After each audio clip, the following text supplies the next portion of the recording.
The man gathered the fog on the glass. He licked it clean with his tongue. At this point, he had been trapped in the car for 2 days. The high temperature inside the car caused Jack to become dehydrated. Just then, car owner Jim called, but Jim had no intention of letting Jack leave. He turned on the car's air conditioning. The cold air made Jack feel a little comfortable, but soon, he realized something was wrong because the temperature of the air conditioning was dropping rapidly. Jack tried to close the air vent, but failed. The cold air kept attacking Jack. He immediately took off his short-sleeved shirt and put it on his body. Then, he used the floor mat to block the largest air vent. The other vents were all plugged with paper. Even so, the cold wind could still seep through the gaps. Jack was shivering from the cold. Suddenly, the air conditioning stopped. At this moment, a police car stopped in front of Jack. He seemed to see hope. The officer got out of the car and began to look carefully. Jack pounded on the glass, shouting for help, but the officer left a ticket and turned to leave. It started to rain, but Jack, who was already dehydrated, had no way.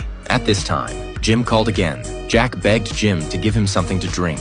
Jim told him there was water in the trunk. Excited, Jack immediately tore open the trunk cover and pulled out a hose from it. He put the hose in the bottle. Then he drank the pale blue liquid that came out. He regained some strength, but not long after. Jack's body temperature was rising rapidly, and the wound on his leg began to fester. To accelerate the inflammation of the wound, Jim turned on the car's heat. The temperature continued to rise. The man soon passed out. Suddenly, another car thief also set his sights on this car.